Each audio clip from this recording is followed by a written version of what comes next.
ojalá viviera con mucha sabiduría. Mi mamá me dijo que sembrara flores, que saliera al campo a buscar amores.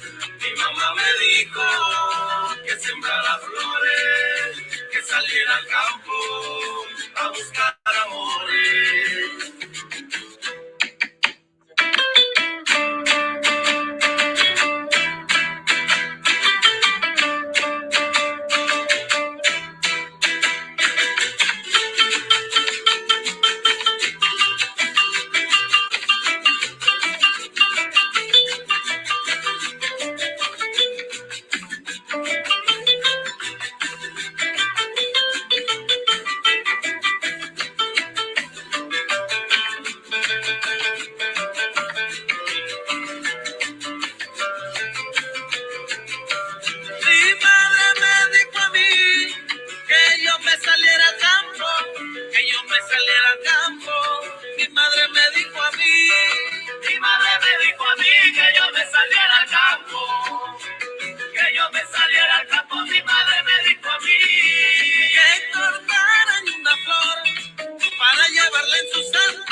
Lo que pasa, rosa mi nariz, como si fuera cosa pasajera, mariposa que voló, vestida de miel sobre la marea.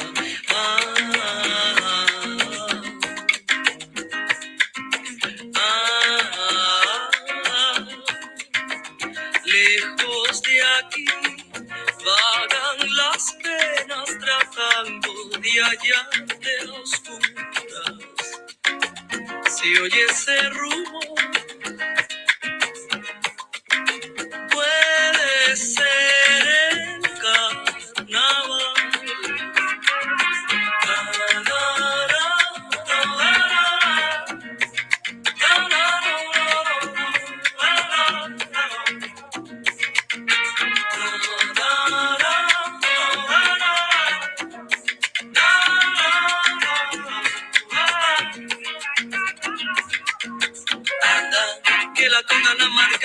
pies y no habrá piedras y la tierra canta. Si sientes la necesidad de ser feliz y quien te escuche cambia, que la vida puede ser mejor si es el amor el que se impone. Manda tus sueños todos a volar y ya verás que la alegría salta. Lejos de aquí vagan las penas tratando de hallarte a oscuras. Si oyes ese rumor, puede ser el carnaval que ya viene arrollando.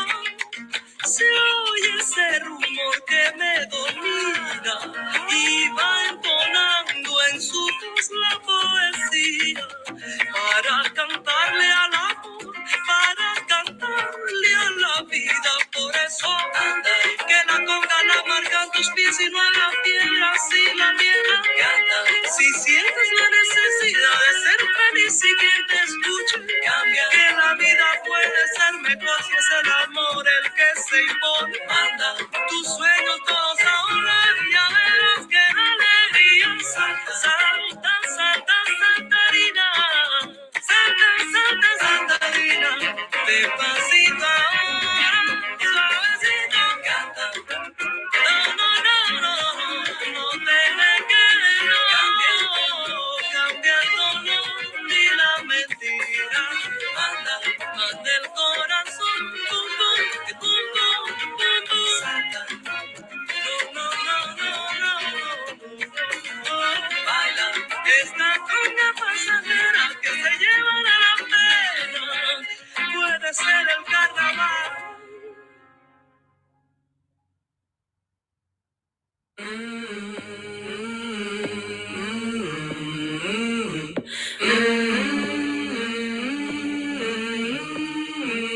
Yo te puedo sentir, aunque no estés ni cerca. Yo te puedo sentir, aunque no estés ni cerca, porque te pienso al dormir y te sueño despierta, porque te pienso al dormir y te sueño despierta.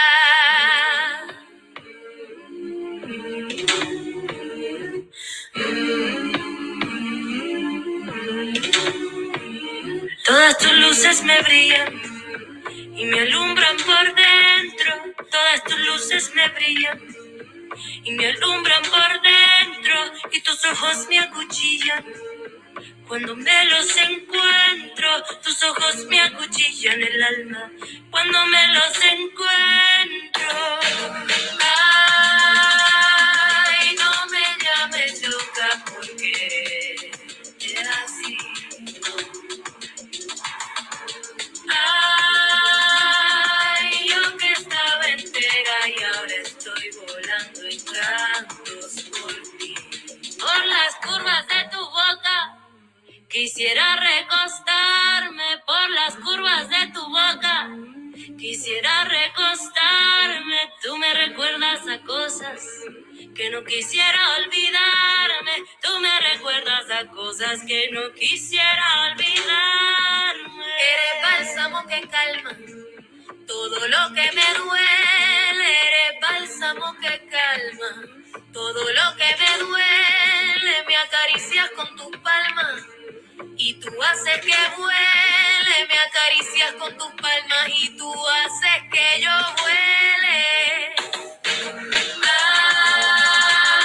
Ay, no me llames loca porque es así.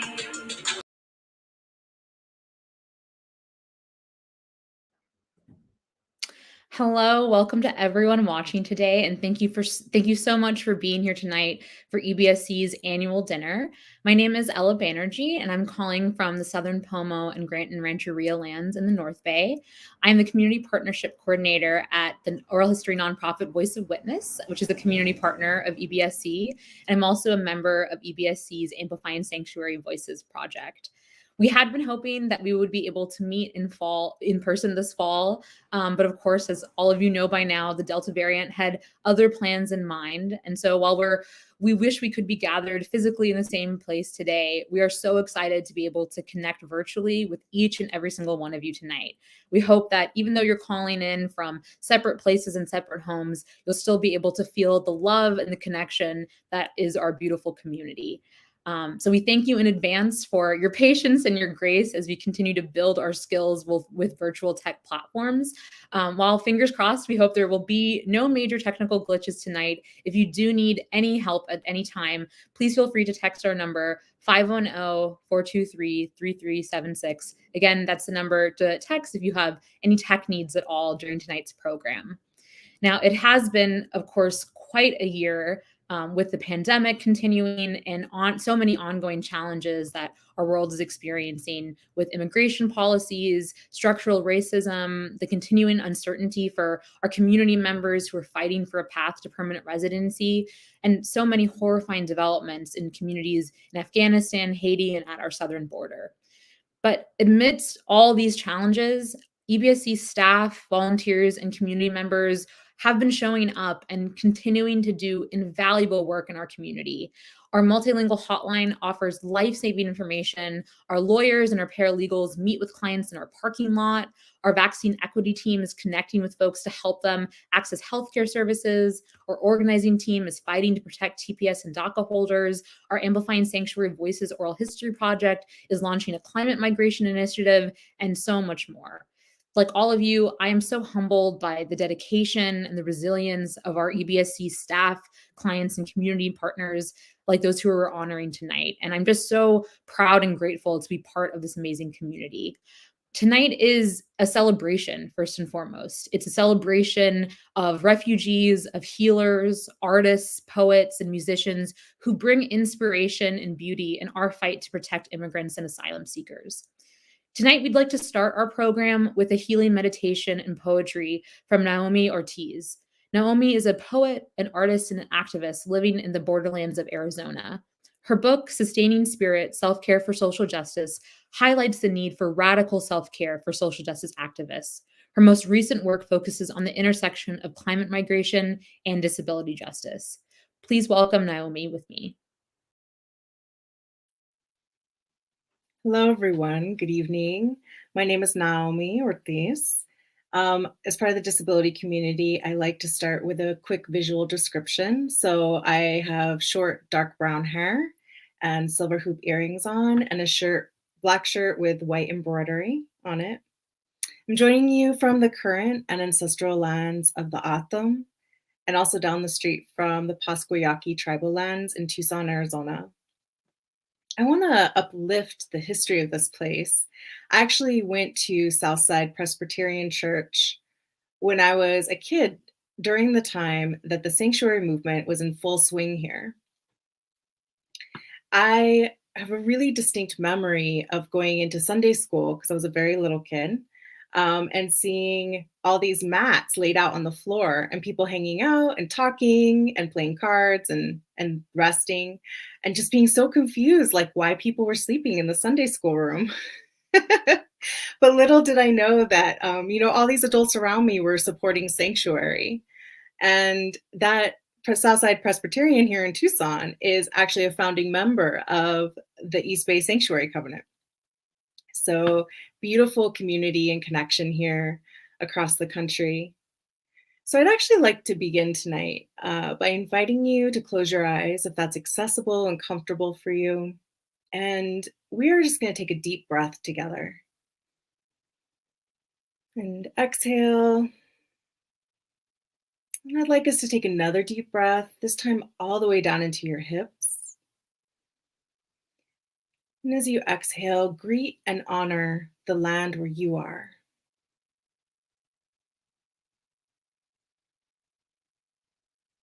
Thank you.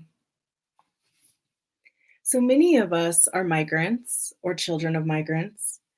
And I know for me, I struggle sometimes with not having everyday connections with my ancestral lands. But something I do carry with me is the optimism of every generation that came before me They continued and nourished life.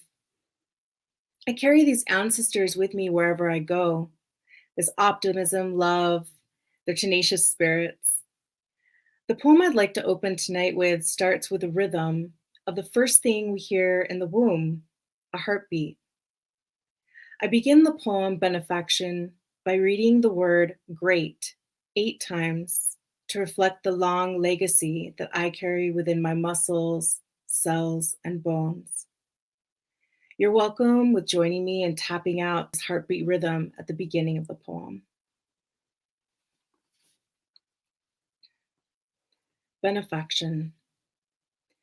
Great, great, great, great, great, great, great, great grandmothers.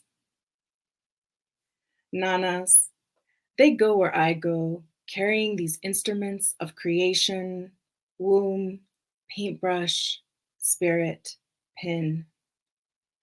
Their song whispers in my ear, I am and I am not alone. Their song reminds me through my own grunts and moans of the spectrum of color to pull from as I paint a life. Burnt orange memory of daughter carried on mother's back, eyelids closed against the summer sun. Ache of splintered red heart strands, ties cut to lovers, friends. The silver-studded clarity which may come through prayer or song, anger or portrayal to fight for myself. Always flinging headfirst into an infinite pitch black hope that both inner and outer journeys are worth the risk. That the vivid green of deliverance, like a new shoot of alfalfa, always grows after fallow times. With golden truth that survival requires so much more than anyone can do alone. And just a pink dab of humility that I am to great spirit, never too fierce or too much trouble. 3 feathers, inheritance, tucked in my palate, shiver, quake with delicate strength. Ready for ritual movement on canvas, on page. This color collection sung in my cells, stained in my blood, is of unequaled perfection. My grandmothers speak. As we move into our evening of celebration, the amazing work that East Bay Sanctuary Covenant does, I'd like us to invite all of us to remember that we carry so much hope and possibility within us. Thank you for inviting me and being here with you tonight. It's a privilege. And I'll hand it back over to you, Ella. Thank you so much, Naomi, for that really beautiful poetry reading and for the introduction that really sets the tone for this evening. I really just appreciate the way that you grounded us just now, and it really highlights that tonight is a really special night. It's not just another online event. This is an opportunity for our beautiful community to slow down and really be present with each other, to hold space for each other, and to celebrate each other in our community. So again, we're so grateful for you, Naomi, for opening the evening. We do have a really wonderful program for all of you watching tonight this evening. We will hear from our dedicated EBSC staff members who have continued to provide uninterrupted legal and social support to all of our clients throughout the pandemic. And we'll also hear from our 2021 Sanctuary Champions, our clients who are on the path to citizenship, and Dr. Nick Nelson and Dr. Amina Ahmed from the Human Rights Clinic at Highland Hospital. We're also really excited to share music, poetry, and videos highlighting our really talented community, including one of the young women founders of the podcast, Now You Hear Us. Tonight's annual dinner is EBSC's largest fundraising event of the year, and the funds that we raise tonight will directly support all of our free and low-cost immigration and legal social services. I want to say a special thank you to all of our sponsors who have already contributed. Thank you so much. You are the reason that EBSC can provide all these services to our community. We do have some exciting news to share with you tonight.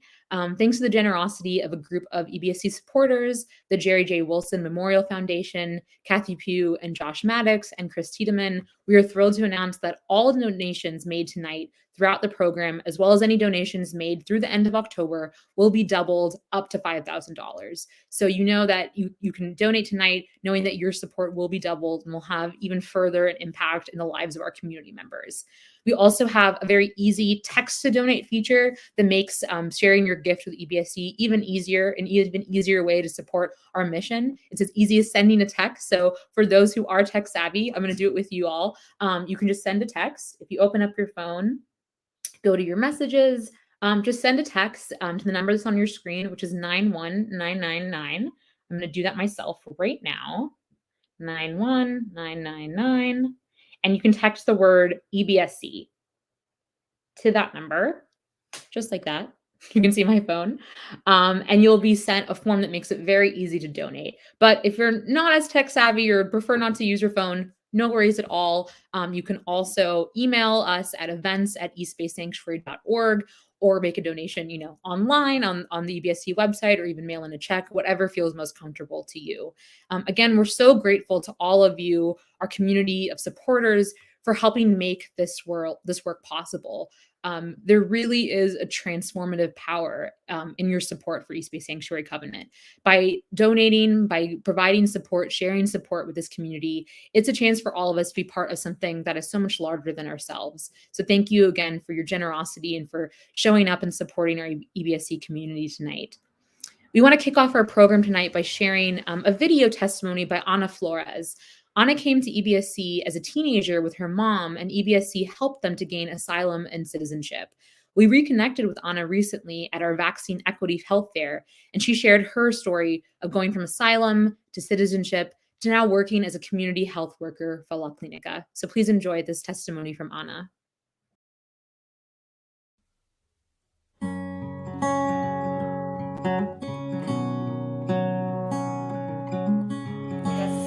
Mi nombre es Ana Flores y estoy hoy en el santuario.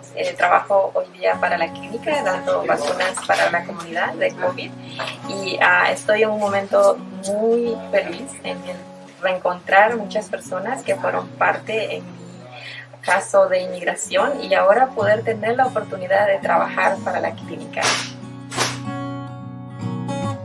Es muy importante para proteger nuestra familia, para ayudar a proteger a básicamente todos y unos a otros, para nuestra salud y para no tener ese riesgo que la vacuna nos está ayudando a prevenir la muerte o terminar en un hospital.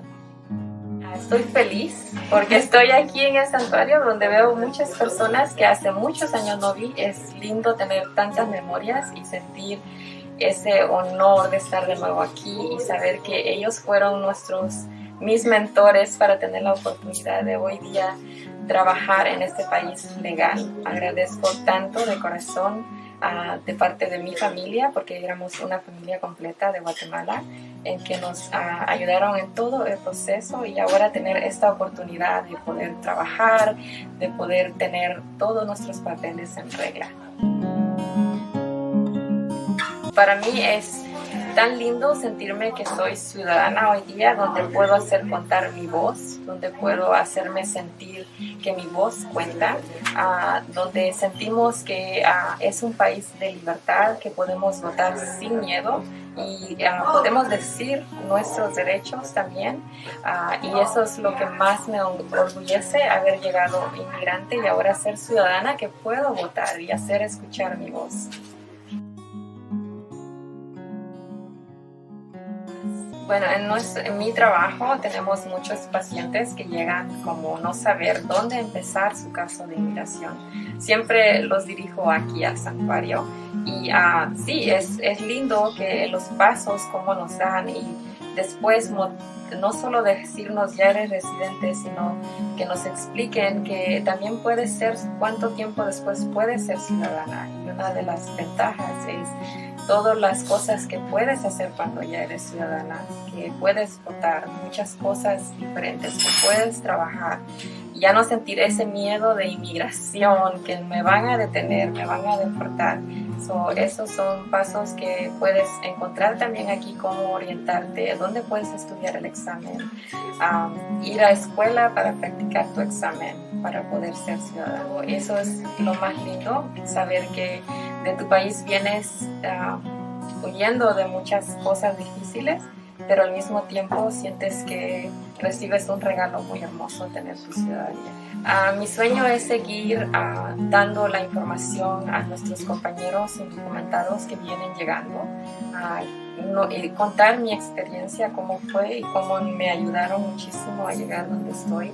También me encanta contar la historia a mis hijos, cómo llegué.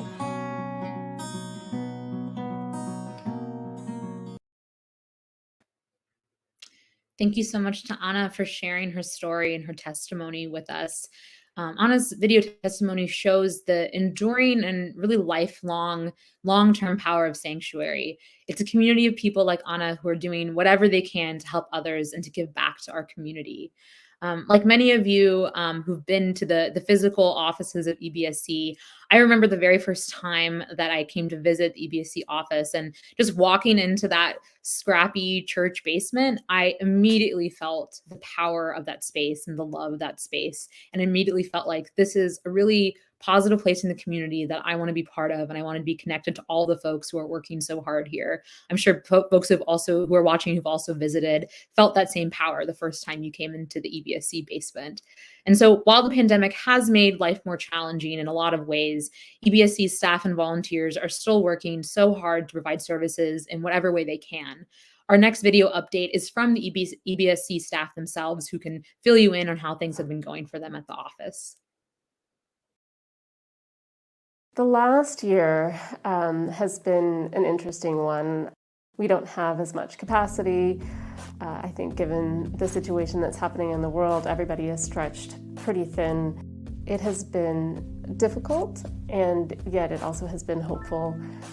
We were able to adapt pretty quickly, I would say, and it took a lot of work, but thankfully, we're still here and still offering the same resources. We've been able to continue working with clients remotely. Many small organizations, they probably closed and shut down because of the pandemic. But now, we're able to help people, through our systems that we have been able to create, that we've been able to put together.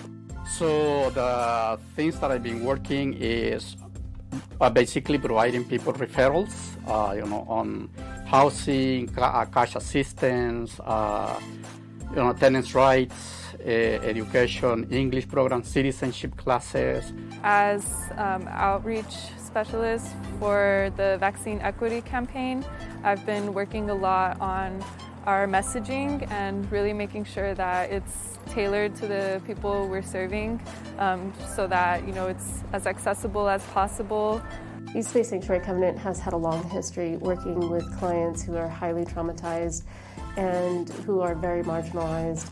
And then over the years, we've noticed that a lot of them struggle with family separation. Many of them are isolated and don't have the community ties or the family ties or the connections, partly because of the reasons why they had to leave their countries in the first place. And one of the things that we really recognized was needing more holistic care for those clients. So we've been trying endlessly to secure funding to have somebody, a social worker or some other kind of social service support manager, to assist in that process of direct case management, social work. I am really inspired by the grassroots efforts that EBSC strives for. As much as we might feel disconnected from everything going on in the world, it's nice to see that each of our roles, however small, has some sort of an impact. Our clients are amazing. They're going through a lot of things that, for example, U.S. citizens never think of happening to themselves. I'm really proud of our clients. They've come really far despite all the challenges they've been presented with. I'm proud of my colleagues, and I'm proud of our organization because we've managed to adapt. I just feel so grateful to be a part of EBSC, to be a part of this team, to go from being, a client who was looking for asylum, to eventually working here, learning more about the whole process, and helping other people like myself. The world's a mess, as we can see by what's been going on in our own country. And there's a lot of ignorance that seems to take hold. And it needs activism. It needs the help of a lot of good people who might be at this dinner to continue helping other people. And so I'm very, very grateful for each one of you. And if you weren't sitting here right now and have done this so many times at our annual dinners and at the events that we have sponsored, we would not have any sanctuary. We would not have a future in that sense. And all who have contributed in any way to make East Bay Sanctuary what East Bay Sanctuary continues to be, and I certainly hope into the future it will be.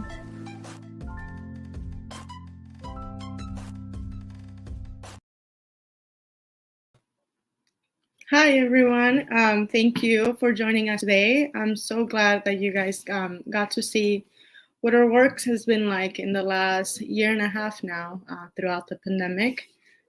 So my name is Brenda Gomez, and I coordinate the naturalization program at our office, and I also work in the DACA program.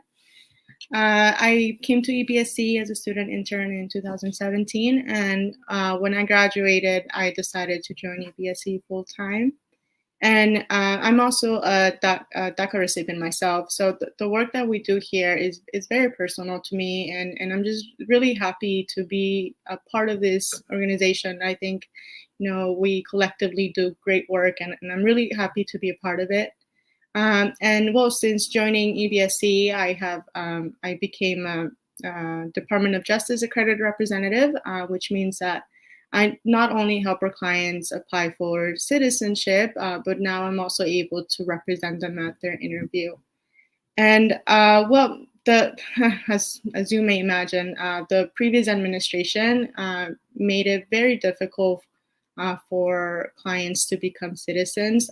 It became, the citizenship process became an extreme vetting process. And and their policies made the process much more difficult for our clients and applicants in general. So it's been a really tough road, considering the immigration policies, some of which still haven't been reversed, and to top it off, a pandemic. So that is why I'm so incredibly proud of our clients, because they've been so resilient, and they shouldn't have to be. And because of the citizenship process should be fulfilling. It shouldn't be as difficult as it is. And so it's a team effort, really, to help our clients achieve citizenship. And that team includes our wonderful team of instructors that coordinate the citizenship classes. And I think we've all tried to make the process of citizenship a little bit less burdensome for our clients. EBSC does not only provide the legal representation and the legal help, but we also provide ESL tutoring and weekly citizenship classes, now online due to the pandemic, and to help our clients prepare for their citizenship exam and their interview. And I'm very happy to say that our students have a 100% success rate in passing the exam and becoming US citizens. And so now I actually want to invite you all to watch the story of one of our clients, Romelia Saba, who made this journey with us. She applied to asylum with us from the beginning, then residency, and now very recently she became a US citizen. So I invite you to watch this story. Hola, mi nombre es Romelia Saba Enríquez y vengo de Guatemala. Salí porque había mucha violencia, como el esposo que tenía no podía tener hijos y él me como hostigaba mucho. Cuando yo vine la primera vez al santuario, venía con muchísimos nervios. Entonces yo dije, yo estoy pasando muy mal en el trabajo, porque en el trabajo me hacían trabajar mucho tiempo y sin pagarme. Y si yo hablaba, lo único que me decían era que entonces dejara el trabajo. Y yo estaba sola, pues no podía hacer eso. Entonces yo decía, yo quiero conseguir un permiso de trabajo. Sí, al principio era muy muy penoso para mí hablar de esto, porque no me sentía bien, como si eso me ahogaba porque yo nunca lo había hablado. Pero cuando llegué aquí, ya en el santuario, es como sentí seguridad y miraba que cómo me apoyaban y fue el cambio muy bueno para mí. También fue mucha alegría recibir mi permiso de trabajo, como si mi ánimo y mi tristeza se fueron. Mi ánimo levantó y mi tristeza se fue. Y comencé a estudiar y en el 2019 me gradué de high school. Cuando saqué mi diploma de high school, yo dije, ahora me dedico a estudiar ciudadanía. Y cuando yo recibí la respuesta que dice congratulations, yo casi lloraba enfrente del oficial. Para mí significa muchísimo porque en la nivel personal te da como más seguridad, te sientes libre, sin miedo y con el ánimo de que sí puedes, que cuando te lo propones algo con el corazón y con amor lo logras. Well, thank you for watching this. So, knowing Romelia, knowing her story, it inspires the work that I do. I met Romelia, I helped her apply for citizenship, and it made me incredibly happy when I found out that she had passed the interview. And it's an honor to accompany our clients, such as Romelia, through this journey and help them achieve a little bit of security at least. The path to citizenship is a point and one for every one of our clients, and we have the chance to listen to their dreams and accompany them along the way. And achieving citizenship is an amazing accomplishment that opens the door for our clients and to finally feel safe and able to pursue their dreams. Unfortunately, though, not everyone has the ability to do that. There are still millions in our community that are not allowed to pursue this pathway to citizenship, including people with temporary protected status, DACA, and 11 undocumented residents of the United States. And now I actually want to introduce you to one of our TPS clients, Javier Mejia, and his son, Tony Mejia, who will speak more about the campaign for permanent residency.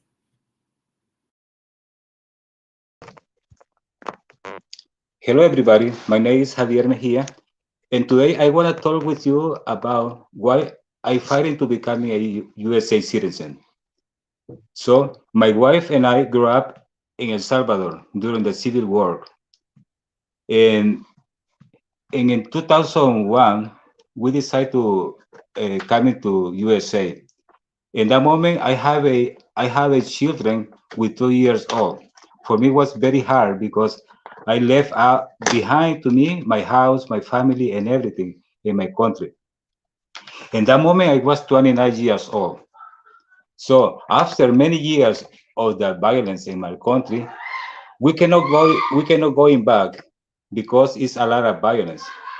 So in 2001, we received a temporary protection, or TPS.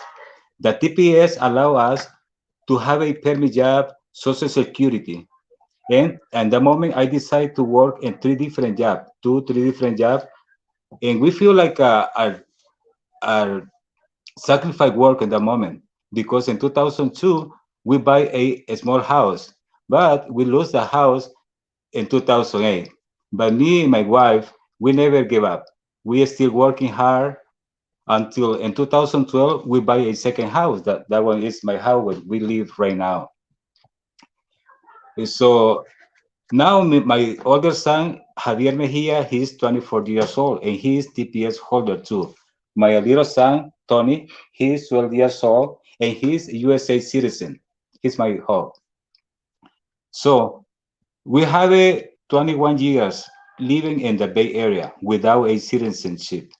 So if the government not do anything, if the Congress not do anything for us, like Obama during his 8 years, so maybe we'll be forced to going back to our country, and our country is very dangerous because the gang and extortion is still working. So a couple of months ago, me and Tony went to Washington to talk with the Congress representative about our situation. And in this moment, I want to introduce Tony and let him explain his experience. Hi, my name is Anthony Mejia, and I'm 12 years old. I've lived in the Bay Area my whole life. I'm a U.S. citizen, but my parents and older brother have TPS. I'm here to represent the hundreds of thousands of children whose parents have TPS.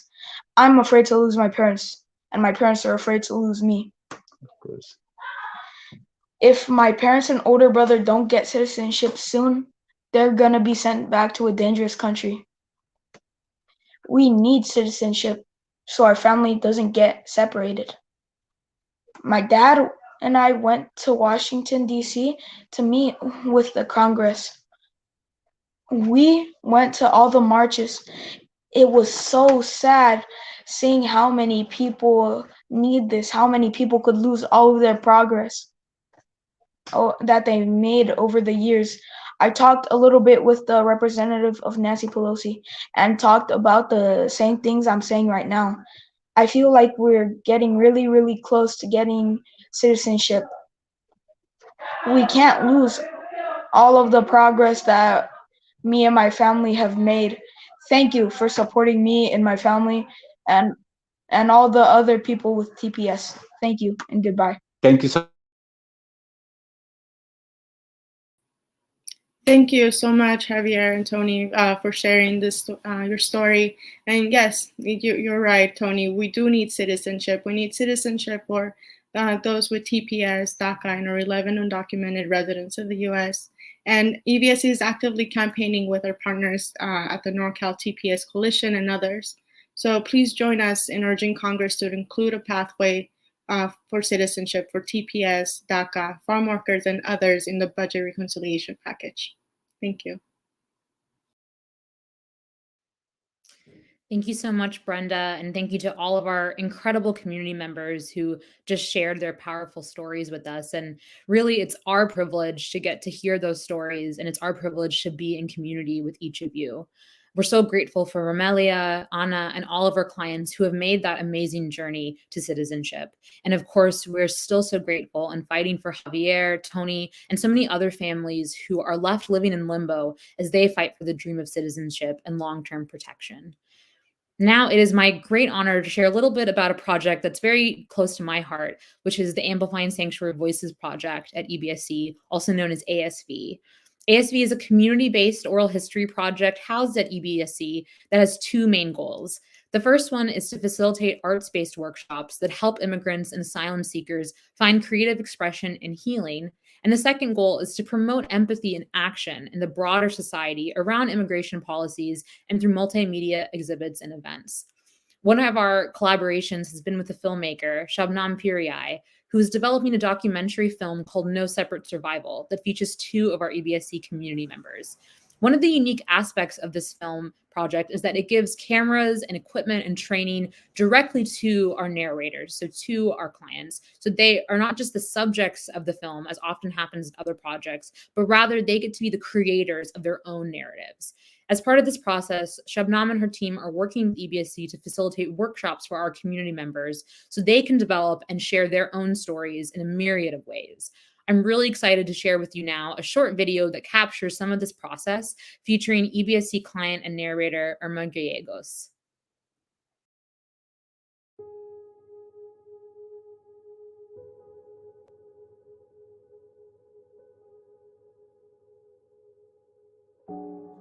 Ophelia and Luis, Mary and Sophia, line their cars at the border wall and stick their fingers through its rough mouths, sugar deep in the crevices of their hands. The dead come to meet them, not a translucent ghost, but alive.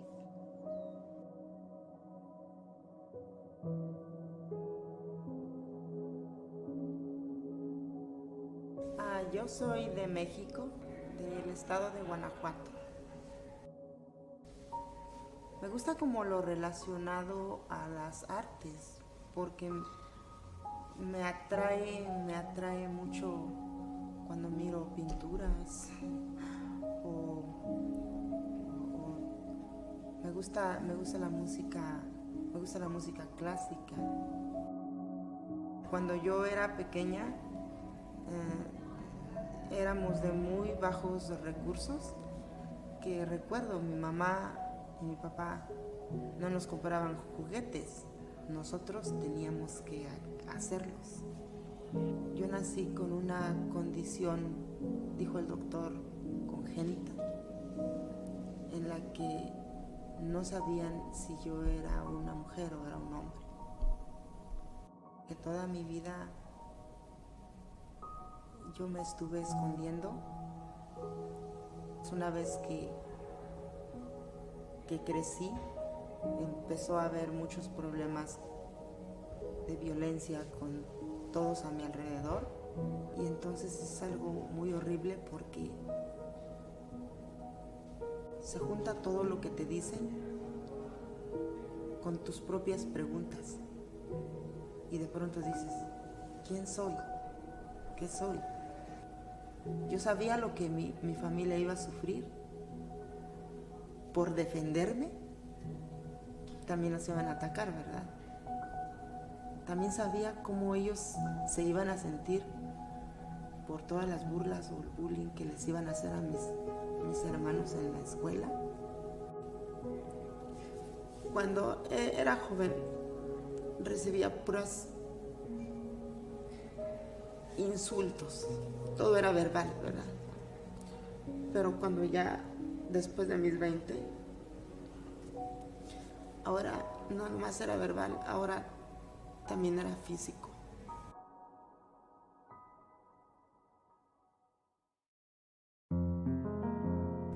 Una vez que crucé la línea, sentí cómo se quedó atrás todo el sufrimiento y la tristeza que había padecido por muchos años. Pensaba si podía tener una oportunidad de vivir aquí con libertad o si me deportarían y otra vez vivir bajo la oscuridad. This morning, everyone in the cities is alive again. Their eyes open to the sun, their fingers collapsing chain, link by link.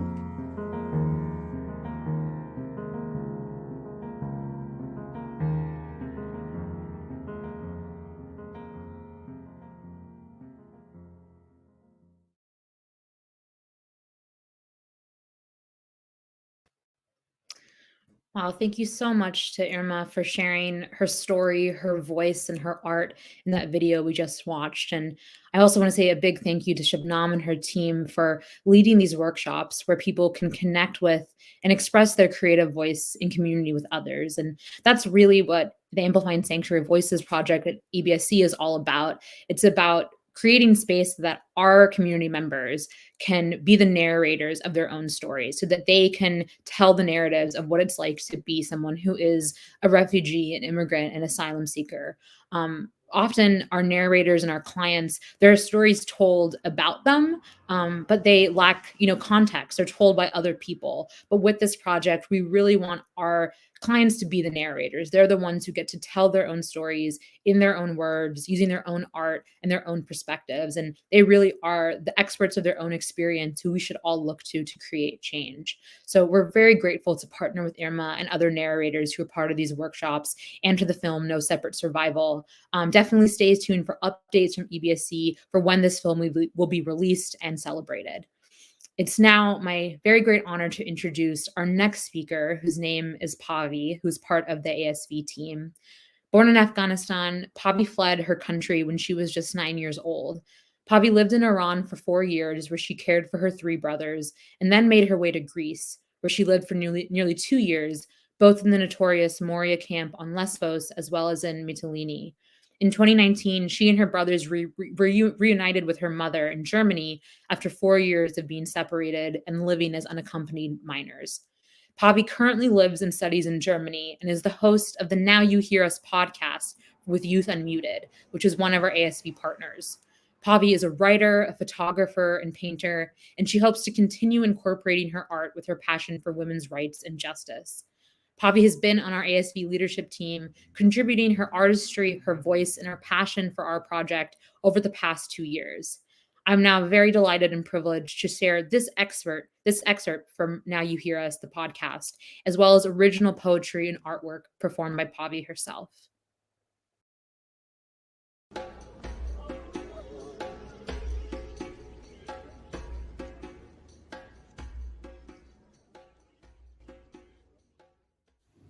It was a moonlight, as I remember it, when I opened my eyes and saw myself inside that little rubber boat. I could not accept that my story was over. All around me, I saw a black sea that was full of impossible dreams, full of restless waves, that with each drop of tears added to it, making it more turbulent. 3 years later, and I still remember every second of that day. I remember the time of sunrise, when we landed, the day I first set foot in Moria refugee camp. We entered a large tent, and when I saw that crowd, I was speechless. And the question kept popping into my mind, how, in a world where everyone breathes freedom, how are there still people who have to live in this situation? And I was one of them. These days, there's just pain in our hearts. This pain locks us in a room with these crazy thoughts. It is hard to make ourselves believe that what is going on in front of our eyes is real and it is taking lives. And it's even harder when you realize that you can't stop it. Not this time. It is hard to leave your land, but it's even harder when you watch those who did not survive die again every day. It is anger, fear, war. It is politics, power, pride. But who's really paying the price? Us. The people who vote for good, but we find out what our chosen one is telling us is nothing but lies. I'm tired of knowing the truth and not being able to admit it.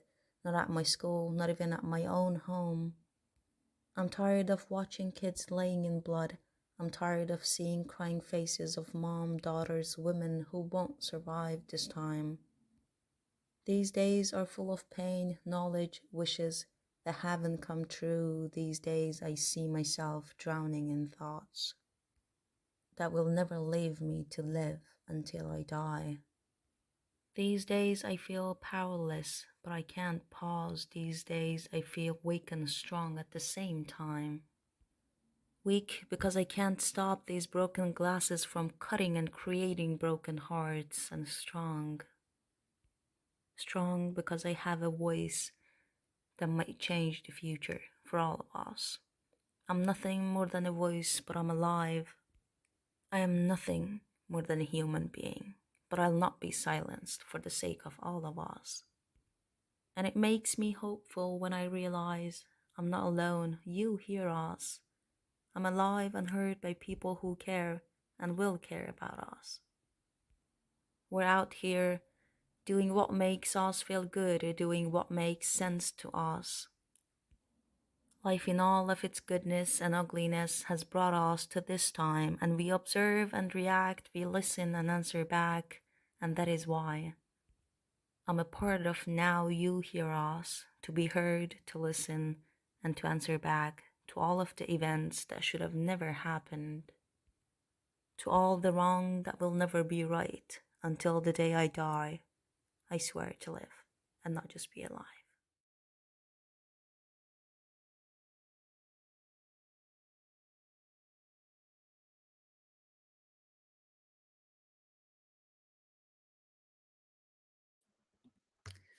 Wow, thank you so much to Pavi and to the other artists and activists who are part of the Now You Hear Us podcast created by Youth Unmuted. We're so honored. I think I speak for all of us to say that we're so honored to witness and to hear your words. These are young women who are sharing their voices in order to transform the world, and it's just our privilege to be able to listen and to share their message. I'd now like to transition a bit in our program and hand the mic over to Francisco Herrera, who is a Bay Area legend who sings the story of the sanctuary movement.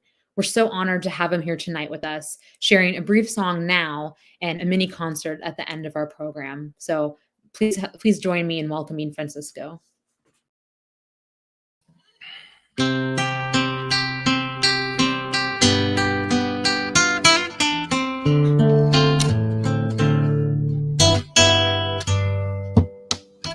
Cuánta dulzura y valor de una madre y su niña que migra y camina hacia una vida mejor.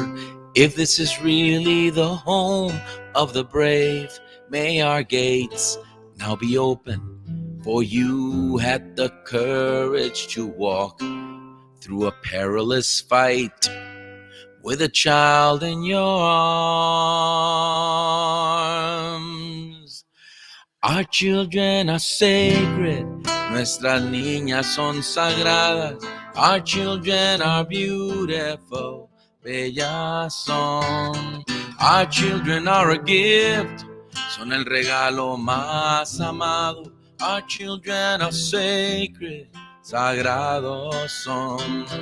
Y aquí están, cruzando fronteras, y aquí están, trayendo la verdad. Son la voz de amor y nuestra conciencia, pues por la violencia cruzando están. Our children are sacred, nuestras niñas son sagradas. Our children are beautiful, bellas son. Our children are a gift, son el regalo más amado. Our children sacred, sagrados son. And here they come, eyes wide open to the violence we have caused. They come bearing gifts for a better tomorrow, healing the sorrow, opening hearts. Our children are sacred, nuestros niños son sagrados. Our children are beautiful, bellas son. Our children are a gift, son el regalo más amado. Our children are sacred, sagrados son.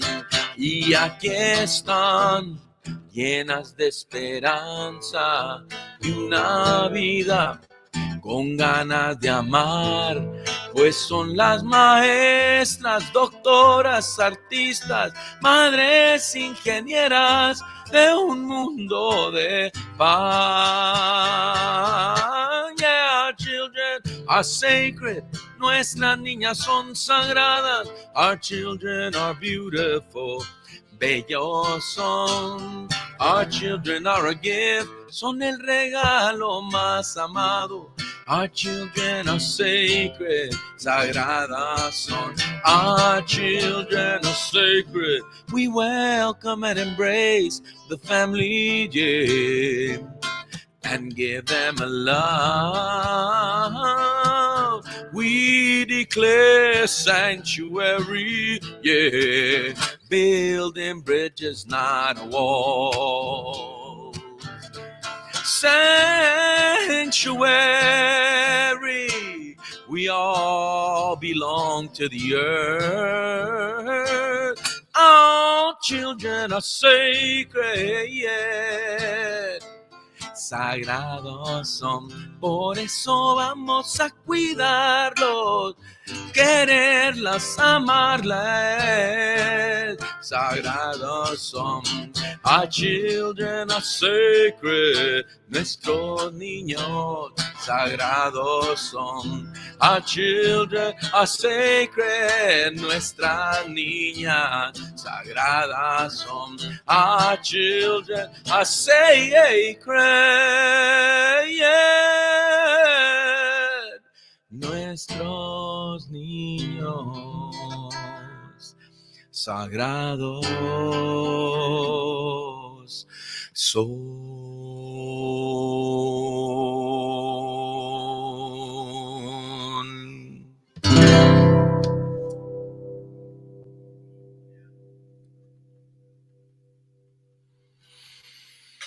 Happy to share this moment with East Bay Sanctuary Covenant.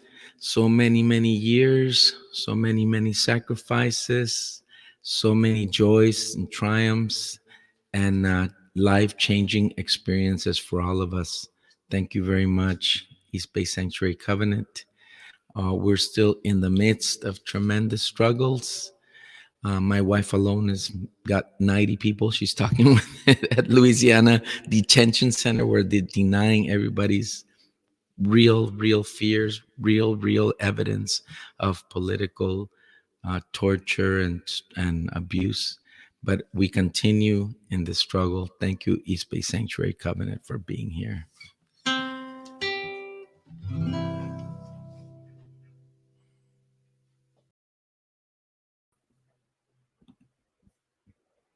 Thank you so much, Francisco, for sharing that beautiful music and those words. I'm now very proud to introduce Pierre Labossiere, a leader in the Haitian Solidarity Movement and a longtime member of the EBSC community. Pierre, thank you so much for joining us tonight. Thank you very much. It's a real pleasure for me to be here.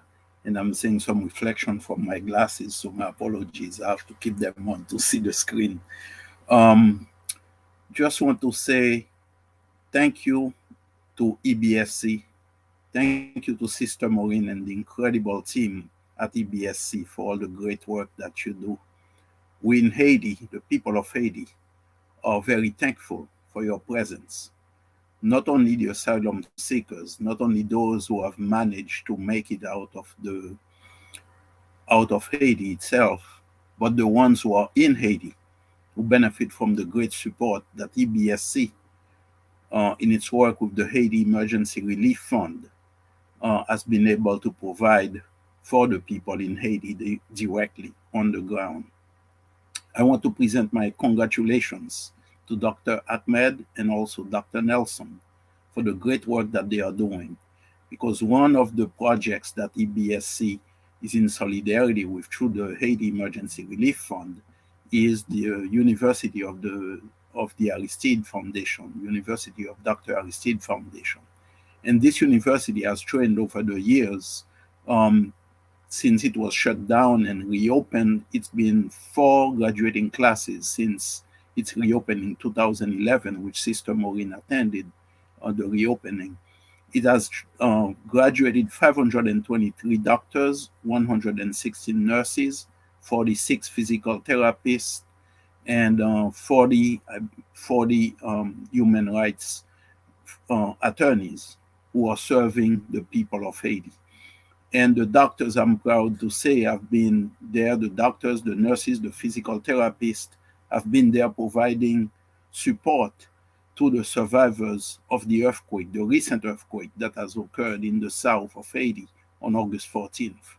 And this has added much misery to an already suffering population, a population that has suffered from coup d'etats, the recent one, 2004, and the continuing United States occupation of Haiti that is now approaching 18 years, during which time the conditions in Haiti have been made so miserably atrocious for the population. And this is what's fueling the massive wave of refugees. Many of them we are seeing at the US-Mexico border. Many have landed in Brazil, in Chile, and as a result of all of the conditions that have happened in Haiti since the 2004 coup, the repression by the brutal Haitian police, and now the military that has been reconstituted in Haiti, a military that has been trained, a police that has been trained by the US, France, and Canada, unfortunately not to respect human rights, but actually to repress the population. And it's important that we pay attention to the refugees, to our brothers and sisters. EBSC has been there. There are Haitian refugees in countries such as the Dominican Republic, throughout Central America and South America, in the Caribbean, and many of them are not welcome. So I want to appeal to you. There are many sisters and brothers from Central America, from South America, the work that EBSC, the example that EBSC provides, is one of welcoming the stranger, embrace them. When you have families in the Central American countries, the various countries, tell them when they see a Haitian refugee, not just a Haitian, but it might be other refugees, embrace them as they have been doing. Please continue to do that because their story is your story. We remember the wars in Central America. Many of the countries, such as Honduras and many others, El Salvador, have the people there have experienced the repression by various security forces, repressions that occur by a number of the military forces, repression because of militarism. And all of this is to benefit a little clique, a small group of very rich people who are greedy, want to grab all for themselves and not having anything for the struggling poor population. So this is the story that's unfolding in Haiti today. And this is why it's very important that we stand up with the Haitian refugees. We saw what has happened on the Texas border. We saw how they are using Title 42 to claim that, well, to protect the US from sickness, and they send back people who they haven't tested, who are not sick, who just asking for asylum because it's a right that they have under international law to seeking refuge, and it's important that we continue to support them. I want to call to your attention also the importance that we have to link when we see refugees. We have to link that with what's going on back home, with the political situations that is driving them out of their homes, whether it be in Haiti or in other countries. We have the power to come together as we fight for those who have made it to the border, as we fight for those who have made it inside the US. We have to change US foreign policy that is tremendously impacting the people in the various countries, that is making the conditions so miserable that people are willing to take their chances with sharks on the high seas, going through various jungles such as the Darien Pass, the Darien Gap in Panama, knowing that this is a very difficult where many have died along the way. I want to also, I was listening to Francisco. Francisco and his wife have been tremendously active with a number of prisoners refugees who are put in prison in Louisiana, and I had a chance to translate for one of the Haitian refugees there. And the fear that he was expressing, he was so thankful that Francisco and Maria were able to reach out to him, and with me translating for him, and he expressed his gratitude. And someone reaching out to him, he told me it's like he was dying of thirst, and all of a sudden some angels came by offering him a drink of water. This is important work that EBSC is doing, that Francisco and Maria are doing, and other people are engaged in doing. I want to close by saying to you, to EBSC, and all the people who are supporting EBSC and who are supporting Haiti through the work of EBSC and the Haiti Emergency Relief Fund and Haiti Action Committee. Please keep up your advocacy. Keep up your advocacy and your direct work with people, with refugees, your direct work in solidarity with the people in the various countries who are the victims of US foreign policy, not just US foreign policy, but neoliberalism, the economic policies that have impoverished so many people throughout the world, and which keeps on churning out those miserable conditions and forcing people to flee those conditions. And when they come exercising their rights to demand refuge, to demand asylum according to international law, they are taken and deported back to Haiti. And the conditions that the people have gone through is so horrific, so horrendous. I've translated also for Moira Fini, who was defending one of the Haitian refugees who made it from Brazil and was in jail in Richmond. But thanks to her effort and the effort of the organization, she was able to be freed. And I tell you the conditions that she describes, how she impoverished herself, selling all her possessions to make it to Brazil, And along the way, from Brazil, how the conditions on the roads were horrific to make it to the border, and how they lost everything that they had.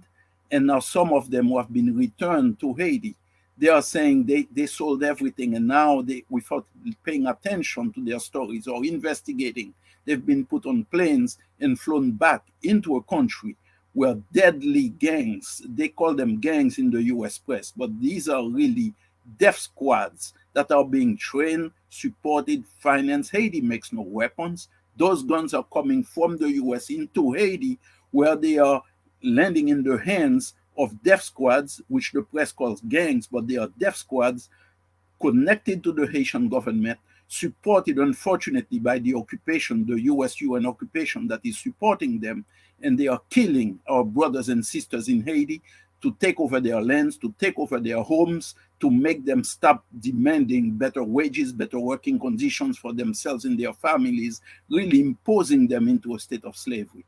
So let's keep up the organizing, let's keep up the activism, let's keep up our struggles. Let's keep up the translation of the stories of the refugees. Let's keep up translating their voices. They count on us to be in solidarity with them so we can change this atrocious system that is keeping human beings in a state of servitude. And again, thank you, EBSC, for all the great things you do. And thank you, everyone, for supporting EBSC and being engaged as you are in the struggle for peace and justice and democracy. Thank you so much, Pierre, for that update about Haiti. And thank you so much for calling us all to action to step up and to create an impact and create change for the situation in Haiti. We are so grateful for you. I'm now very excited to introduce Tani Shimizu, who will share how EBSC is responding to the crisis in Afghanistan. Hi, everyone. My name is Tani Shimizu. I'm a paralegal at EBSC.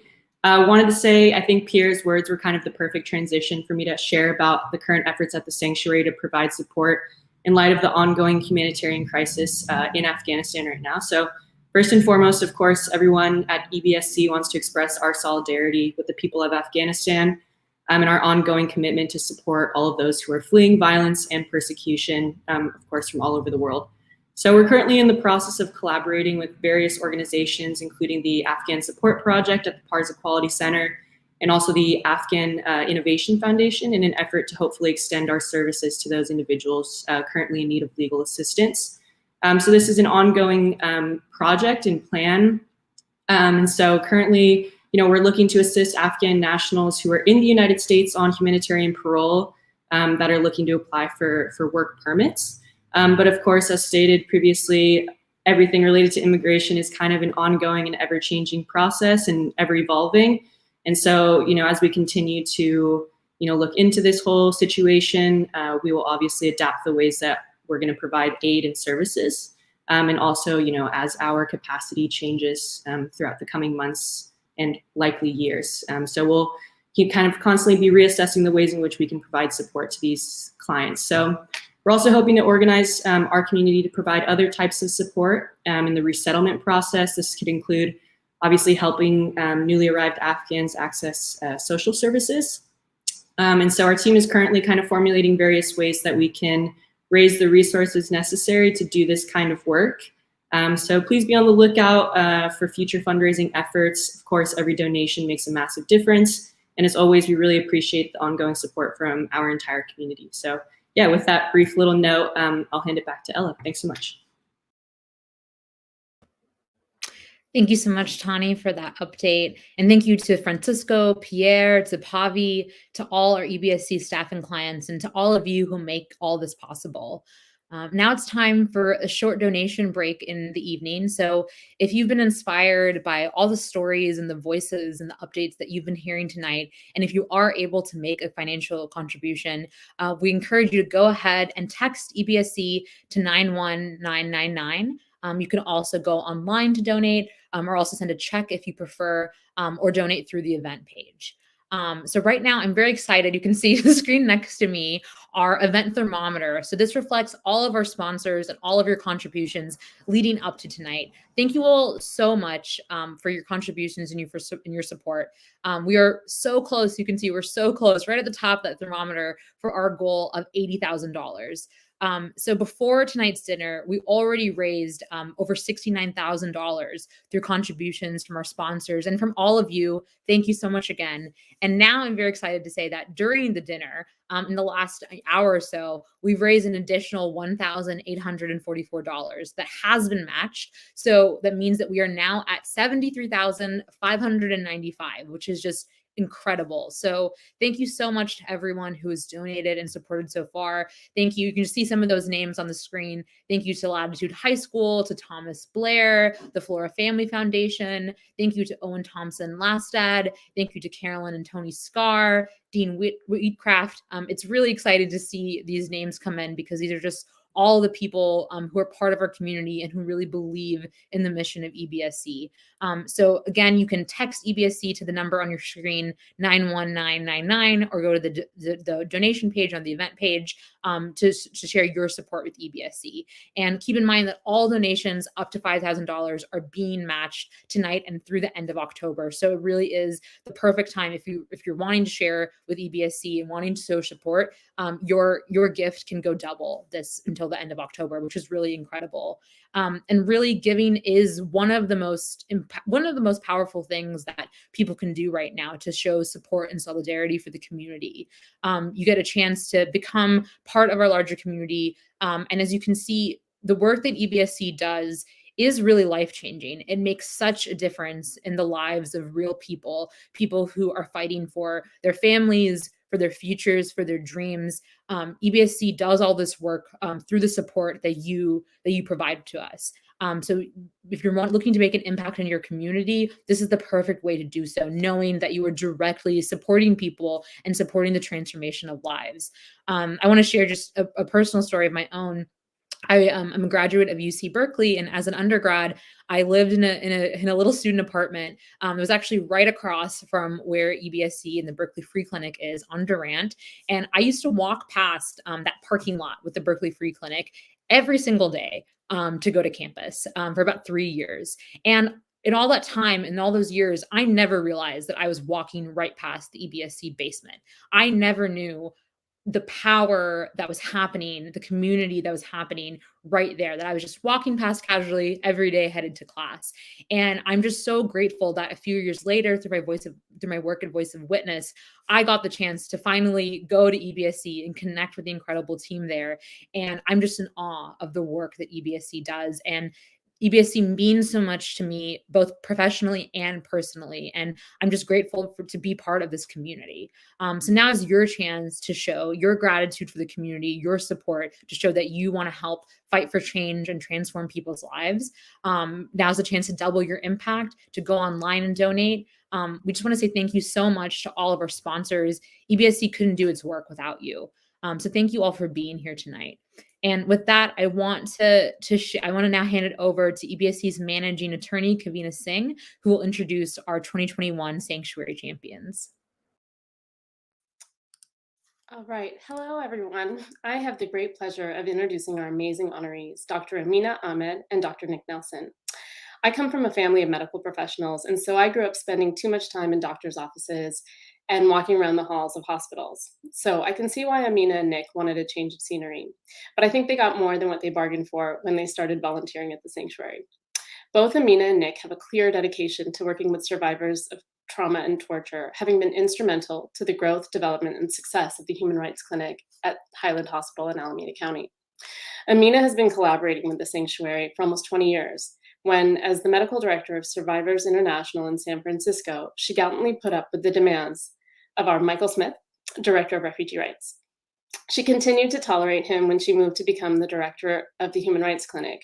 And for the past decade, she has evaluated sanctuary clients in our luxurious basement offices. And in case you forgot, we are not a medical office, but Amina always makes it work, putting the clients at ease despite having evaluations on our folding tables and using office lamps and wrinkled sheets, her only fee being that Mike treats her son to a hot chocolate. We joke about the conditions in which she sees our clients, but Mike and I and everyone who knows her has the highest regard for her and her ability to reassure our clients, all of whom are profoundly traumatized and quite naturally nervous about the process. Amina helped to train our other honoree, Dr. Nick Nelson, while they were both at the Human Rights Clinic. And I think part of that training, understandably, was to avoid seeing clients in our office. Nick has come to the sanctuary with a cohort of other medical professionals, so he understands who we are and who our clients are. Through his work as the current medical director there, he oversees the medical and psychological evaluations of up to 100 patients a year. These evaluations are crucial in ensuring that asylum seekers obtain the legal status they deserve and are on the path towards healing. These types of evaluations play a critical role in the asylum process. Asylum officers and judges cannot always see the physical and emotional abuse our clients have endured. And so these forensic documents are sometimes the only corroboration that a client story has. I remember Nick did an evaluation for a young woman who had been burned with boiling water, carefully documenting the nature of her scar and its likely origins. And it is this type of evidence that can make a difference between someone winning or losing their asylum case. We at the sanctuary could not be as successful as we are in providing legal and holistic care without the dedication and expertise of Amina and Nick. And I would like to personally thank them because they truly are our sanctuary champions. And with that, I'm going to pass it on to Amina.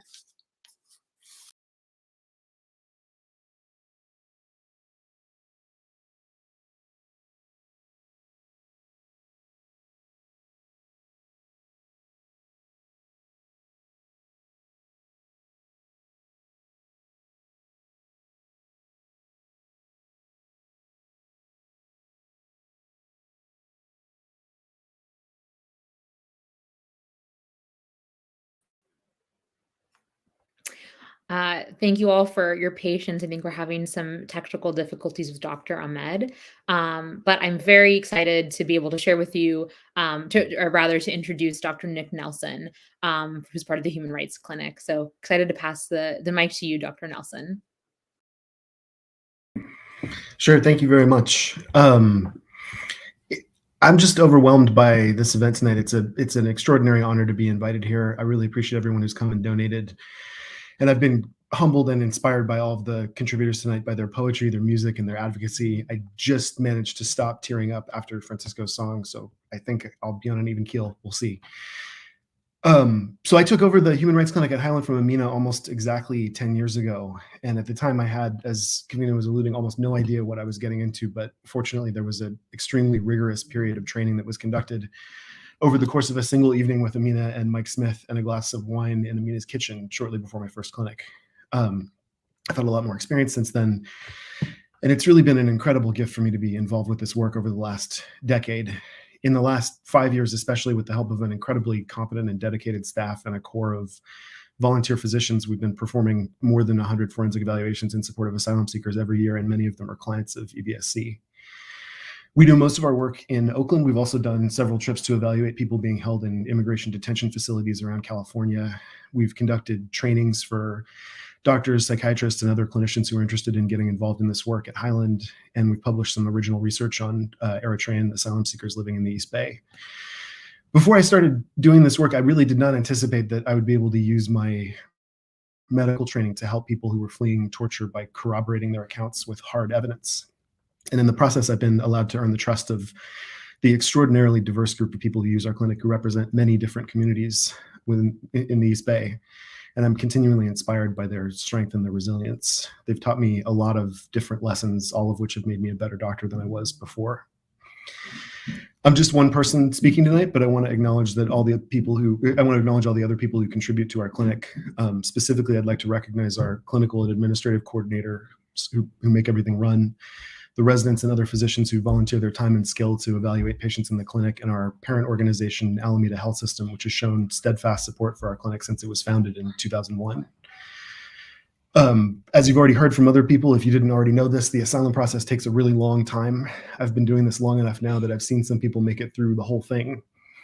I'm thinking of a patient of mine who I've known for about 8 years. He's a Muslim man from the Middle East who was atrociously tortured in his home country and suffered very severe and disabling physical and psychological consequences, and was granted asylum here. I remember when we first met, and I gradually came to understand that most of his problems were expressions of the anguish that his torture had left him with. I remember him being terrified that Donald Trump would be elected president. I remember reassuring him that there was no way that this would ever happen. And I remember the first time I saw him after it did. I remember consoling him when he couldn't visit his ailing mother because of Trump's travel ban and the toll that 4 years of public expressions of anti-Muslim hate took on him. And I remember him coming to my clinic with an unusual spring in his step in the summer of last year to tell me that his application for citizenship had been granted and that he was looking forward to voting. There's a lot of competing stories in the media about how the immigration process works for people who've been forcibly displaced. They usually seem to revolve around the question of who deserves protection and who doesn't. But what most of them don't acknowledge, and what all of us here know from direct experience or from working with people who are seeking asylum, is that the system is completely broken and it doesn't serve anybody well, no matter how obviously they deserve protection. To the extent that people manage to navigate it, and to the extent that justice is done, it's most often because of organizations like EBSC, organizations that bring together community members, people who've already been through the process themselves, skilled interpreters, passionate paralegals and attorneys, and visionary leaders to fight for those whom nobody else is there to help. My clinic's contribution to a person's asylum case is real, but compared to the work that goes in before a person ever walks through our door, it's relatively minor. EBSC has been doing the heavy lifting for asylum seekers in the Bay Area, from feet on the pavement to ESL and Know Your Rights classes to vaccine equity programs, direct legal services, and legal action against the Trump administration for nearly 40 years. I breathed a sigh of relief when the last administration were sent packing, and I also read this morning that more than 1 million people were detained at our southern border in the last 12 months and expelled. This work is far from done, and EBSC is more important now than ever before.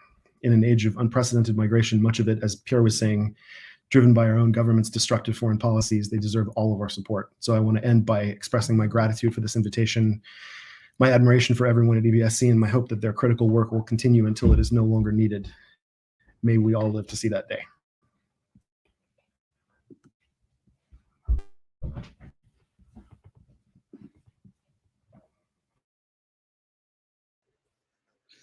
Thank you so much, Dr. Nelson, for everything you've done. It's our honor to honor you as a sanctuary champion. And so now we're going to pass it back over to Dr. Amina Ahmed. We believe that she's trying to get back on. So I think we'll hopefully hear from her soon. So while Amina is getting back on, I do want to share the thermometer that shows our donations. But actually, again, thank you earlier when I was saying that we might have technical difficulties. Amina is back on, so I'm actually going to pass it over to Amina. Fingers crossed we will be able to see and hear from her. So passing it over to you, Amina. Okay, hi, thanks so much, Ella. Thanks, Kavina. Hopefully we've got this sorted out now. So first of all, I wanted to express how humbled I am and how inspired I am to hear the stories of Anna, of Romelia, of Pavi, of Javier, of Tony. I'm also truly honored and humbled to receive this award together with my colleague, Dr. Nick Nelson, who I first had the pleasure of meeting when I was at the Human Rights Clinic, and he's really taken this and run with it. So I'd like to share a little bit about the work that I and other physicians do with the sanctuary. And so I think of it as sort of 3 categories of work. So one is medical, psychological evaluations of trauma survivors who are seeking asylum. Second is clinical care provided through a trauma-informed framework.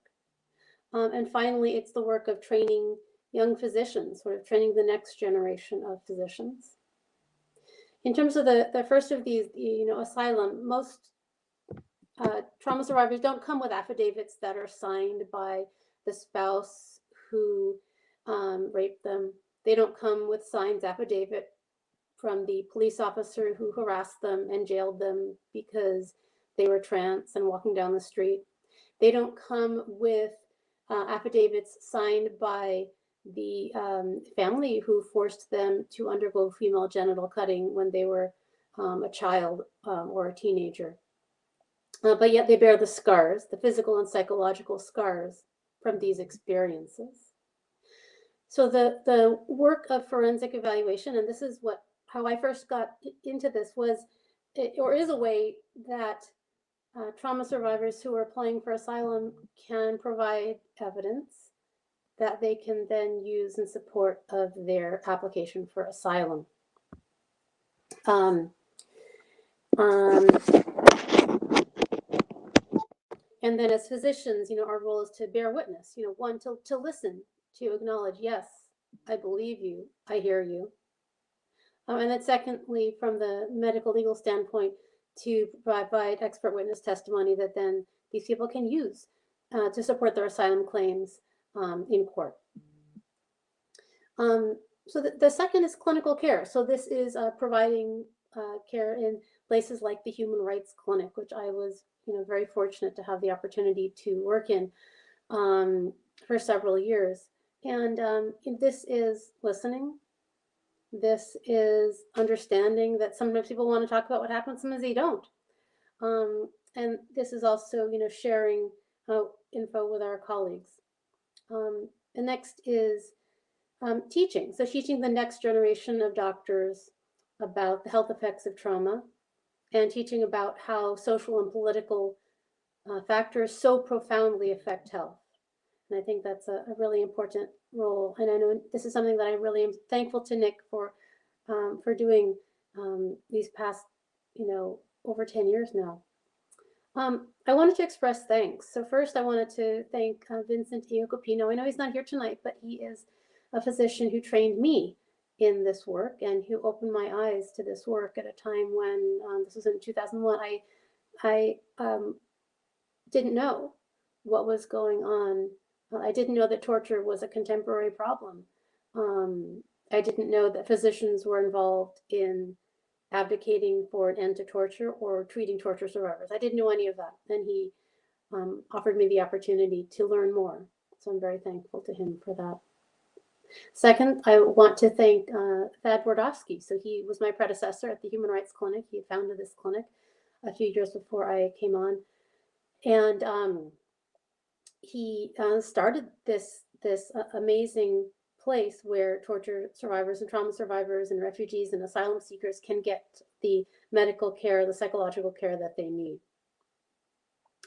Finally, I'd like to thank Mike Smith for always, with great humor and passion and warmth, and a glass of vino tinto or a hot chocolate, depending on the audience, has always, been someone who I've worked with now for 20 some odd years. I'm very thankful for that partnership, that camaraderie through all this work.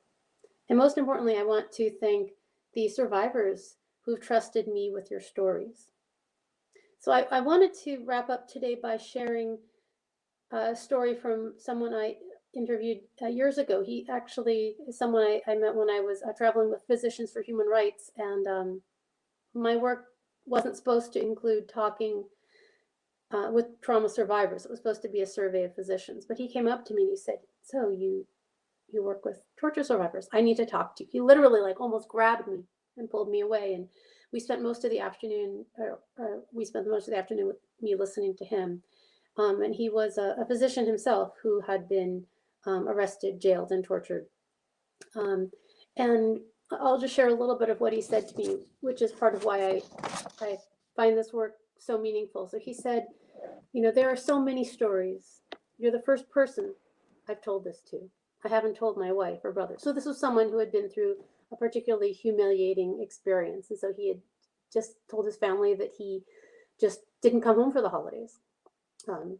He said, "In the future, I hope to live in peace. We dream of this. American physicians are not like Iraqi physicians.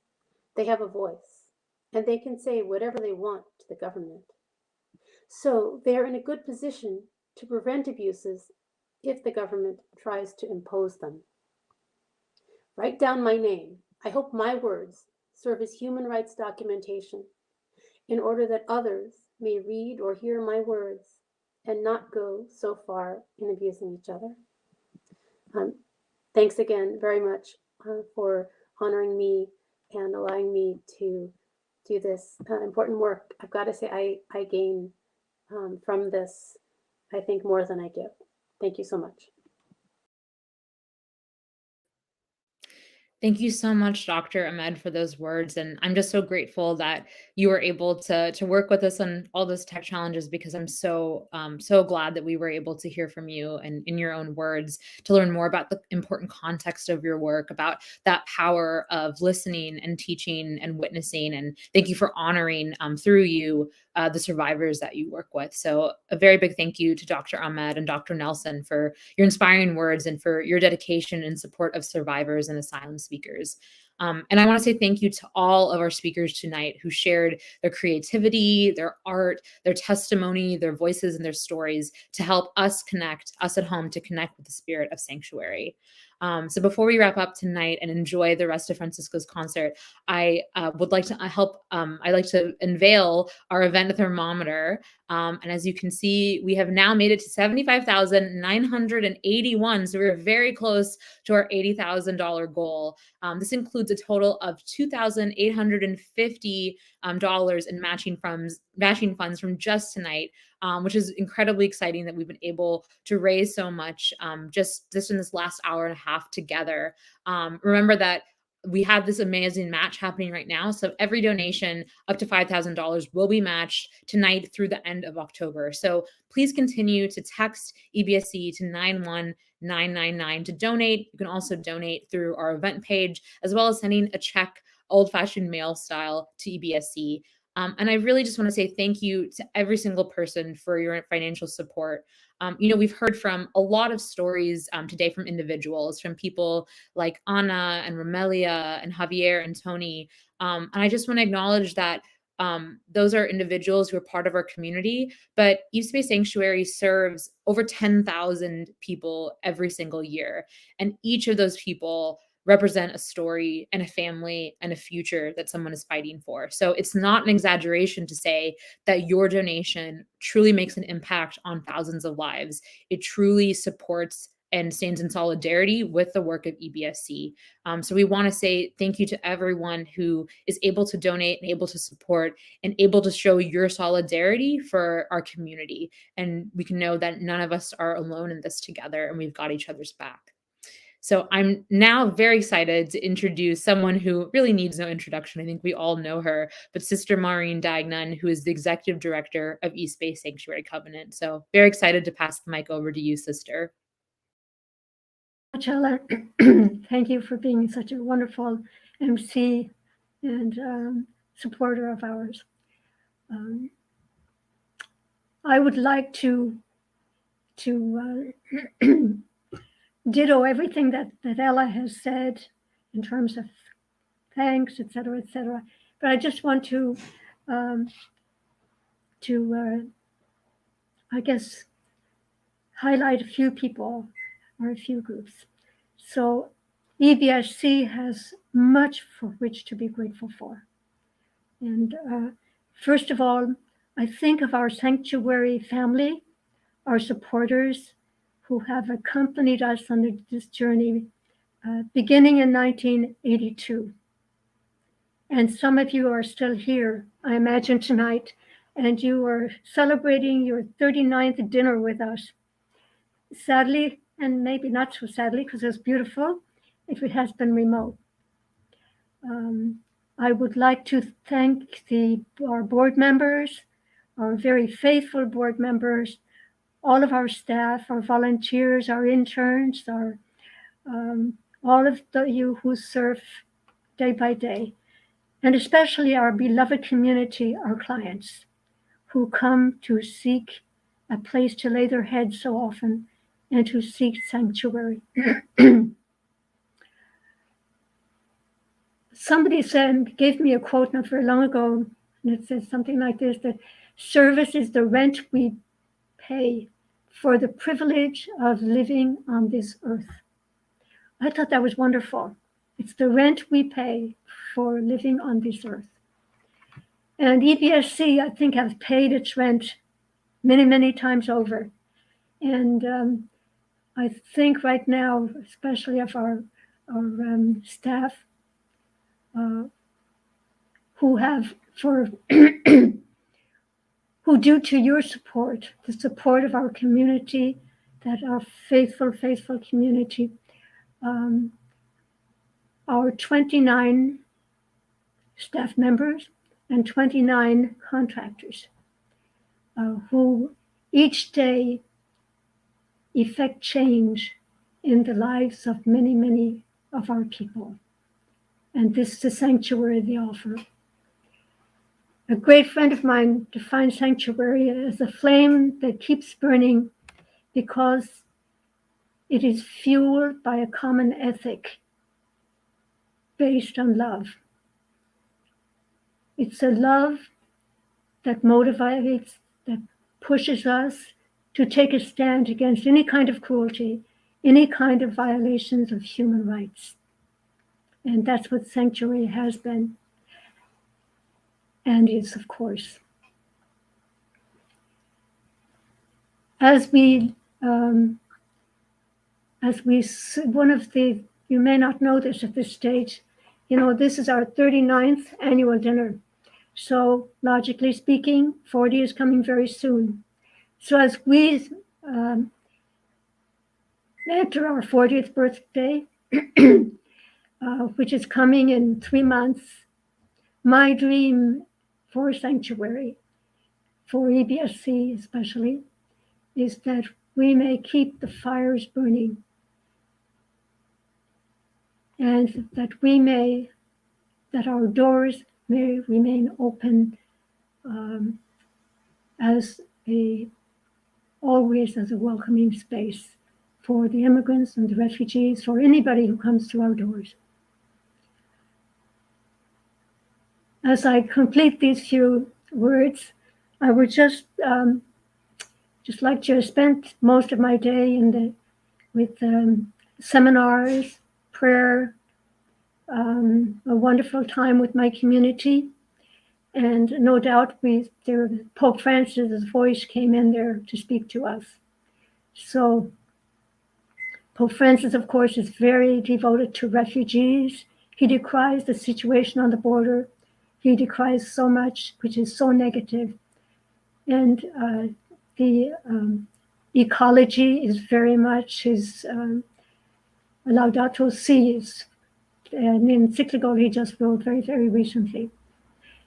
And what he calls us to do is to build a world, and he calls it a world which he calls we, as wide as humanity, and never wider we. So due to the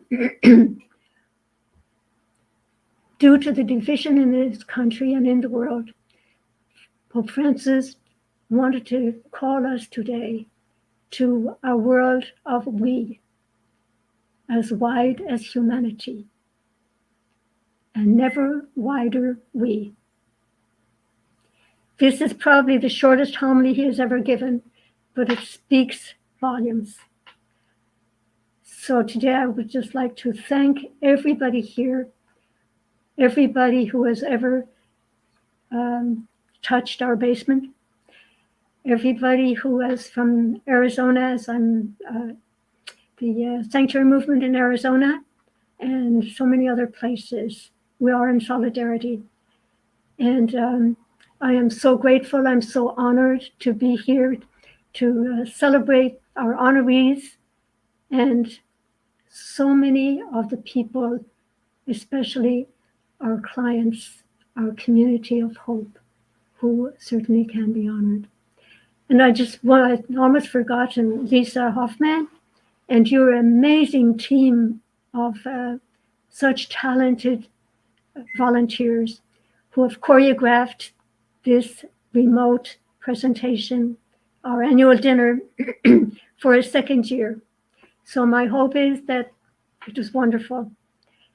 Thank you, Lisa. Thank you to all your team. I would also, at this moment, I would like to thank Francisco Herrera, great friend of mine, and invite Francisco to, first of all, invite you to all of us to take some moments of relaxation and enjoyment, and enjoy Francisco as he shares his wonderful music with us and as he has done so many for us for so many years. So thank you, Francisco, and let us all rejoice and be glad. I'll rejoice and be glad for the sanctuary, telling stories of humanity.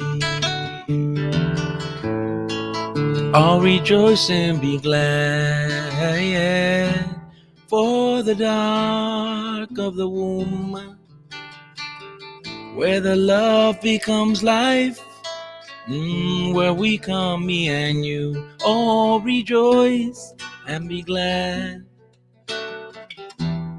for that sanctuary, that little old basement where we are family.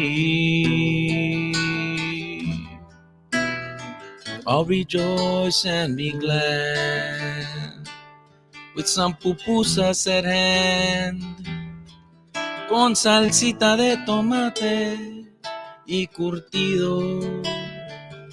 Oh, rejoice and be glad for our joint humanity. Facing the tragedies of greed and avarice. Oh, rejoice, rejoice and be glad for that sanctuary, warm and dark womb of the family. Oh, rejoice and be glad.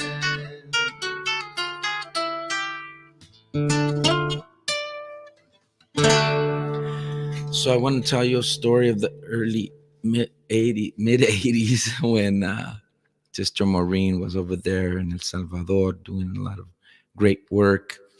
And there was a tremendous movement of people that faced the militaries and made a nonviolent action to go back to the countryside. And many folks from here, from EBSC and other community groups, went to El Salvador, including yours truly, in the first repopulation, 1986, to San Jose Las Flores. And the one to Ahuacayo was where people were deported. All the US and European and all other countries of Latin America that went to support the repopulations were deported. And from here came this song, which speaks so clearly of the need for sanctuary.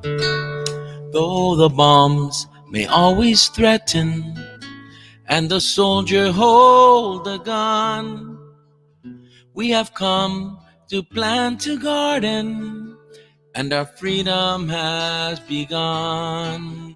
Crossing through the lines of terror, where the checkpoint army stands, come 450 people in a bannered caravan. Goodbye to sheltered camps of pity near the town. This life is blooming with the courage of a child who holds a family rooster and plays among the ruins, with healing scars along her arms from when the cornfields burned him. Ahuacayo was a stop along the way, where the rifle took protecting friends away. But struggle wears a simple dress and sides with human words. Let us join our arms in prayer and plow the precious earth. Goodbye to sheltered camps of pity near the towns. This life is blooming with the courage of a child who holds a family rooster and plays among the ruins, with healing scars along her arms from when the cornfields burned. Aguacayo was a stop along the way, where the rifle took protecting friends away. But struggle wears a simple dress and sighs with human words. Let us join our arms in prayer and plow the precious earth.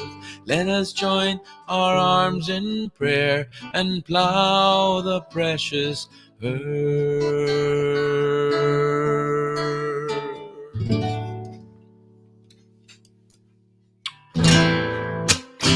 Oh, oh, oh, yeah, yeah, yeah.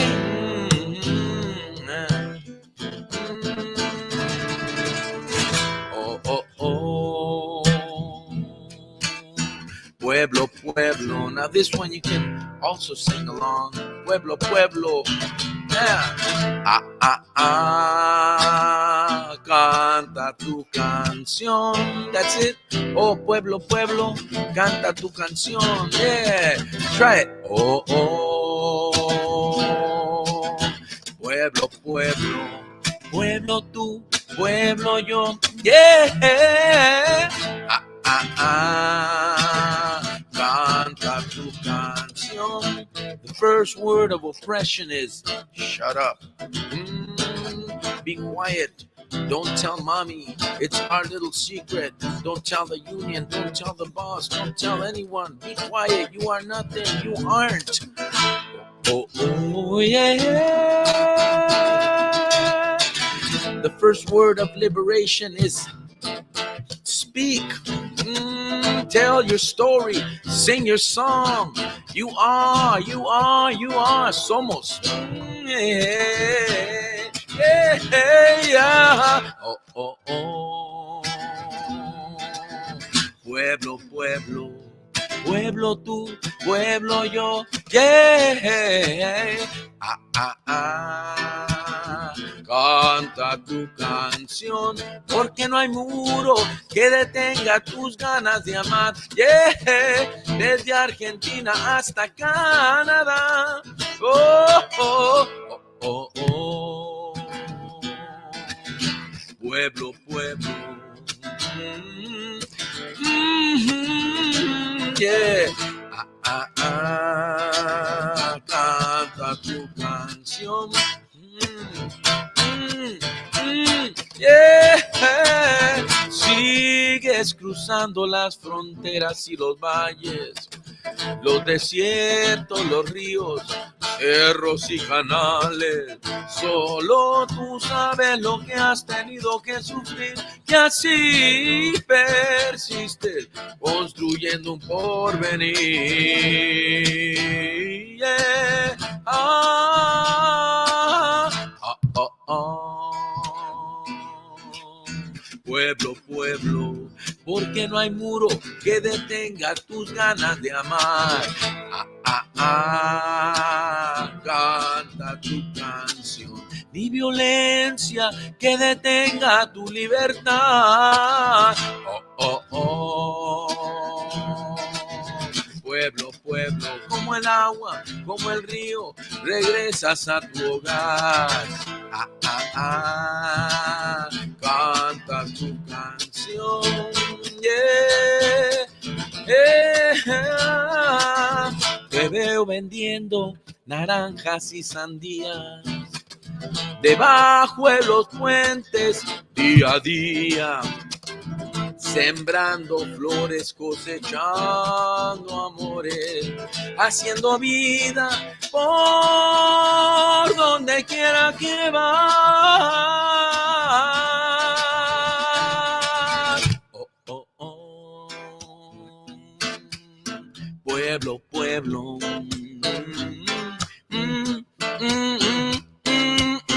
Ah, ah, ah. canción. Now it's been 39 years, 9 and 30 years that people been making sanctuary live, yeah. Right there on Bancroft Street in Berkeley, the city of solidarity, yeah. 1982, people like me and you had the courage to wake up, join hands, struggle together and build a place of love. Sanctuary, yeah. Oh, ah. Pueblo, pueblo, sing it with me now, now, now. Hey, hey, ah, ah, ah. Canta tu canción, porque no hay muro que detenga tus ganas de amar. Ah, ah, oh. Pueblo, pueblo, Pachamama, Gran Anahuac, Turtle Island, Aztlán. Oh, oh, oh. Pueblo, pueblo, pueblo tú, pueblo yo, pueblo mío, vamos. Ah, ah, ah. Canta tu canción, pues, yeah. Oh, oh, oh. Pueblo, pueblo.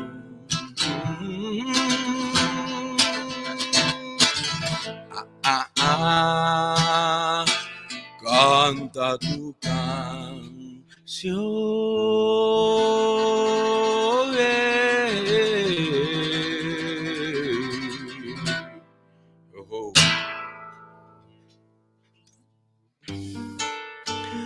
This afternoon I was in front of the Grand Lake Theater in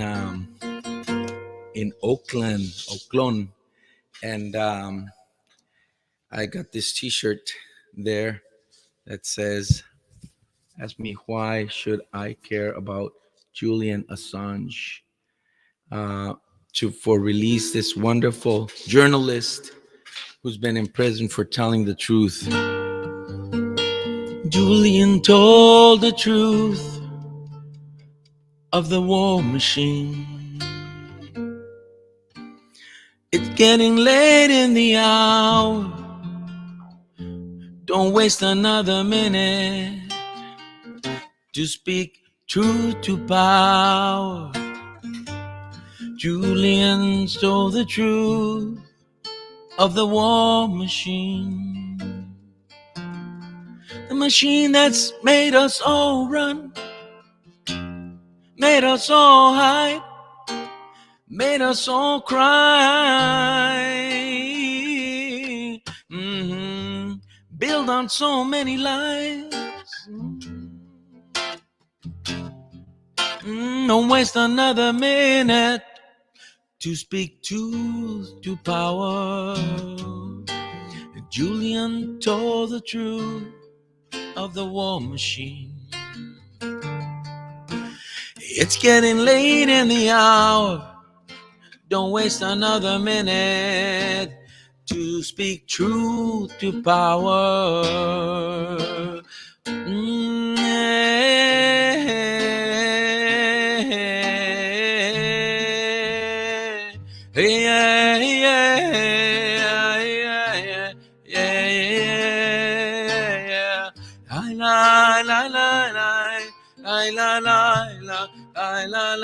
Speak truth. Julian set him free. Free Julian now. Free Julian now. He spoke for you and me. We will set him free. He spoke for you and me. We will set him free. Julian told the truth of the war machine. It's getting late in the hour. Don't waste another minute to speak truth to power. Don't waste another minute to speak truth to power.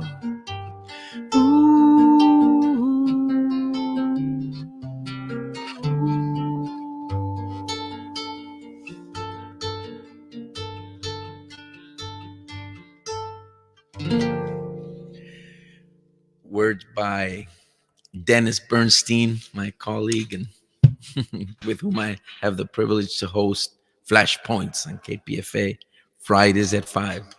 Words by Dennis Bernstein, music by yours truly, and the spirit, of course.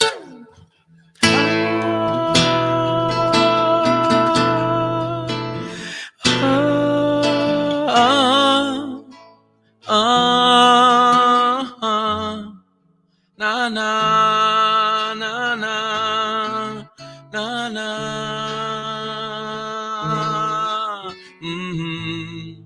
Oh yeah.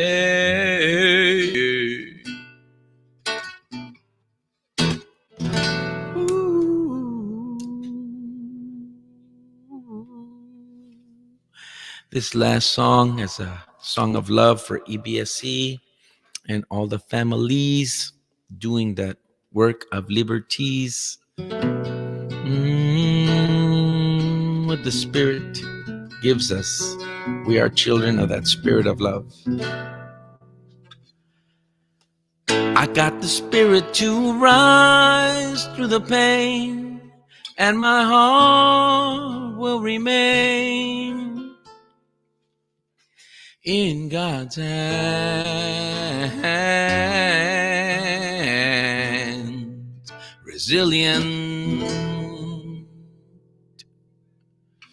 I got the power to speak out in the truth that it's in me and you, that love lives and gives resilience.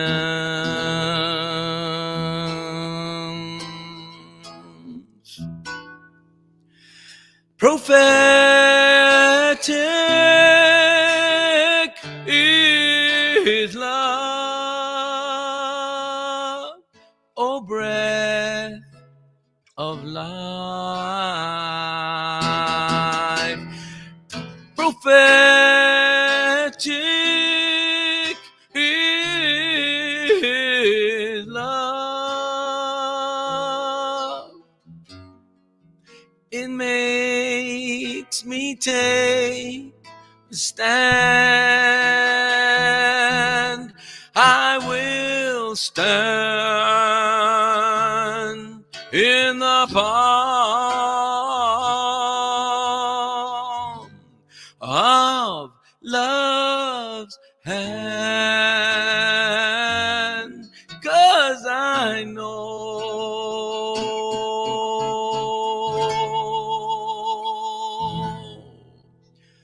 who I am.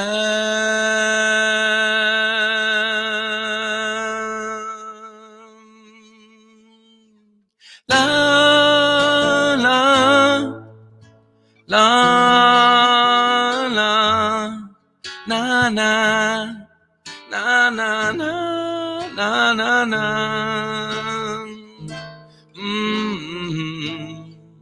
Oh yeah. Ooh.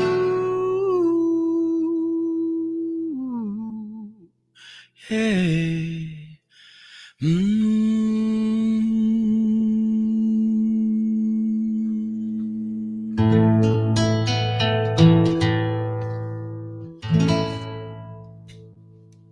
Happy EBSC Day. Keep the love flowing. Gracias, everybody. Uts, Matyosh.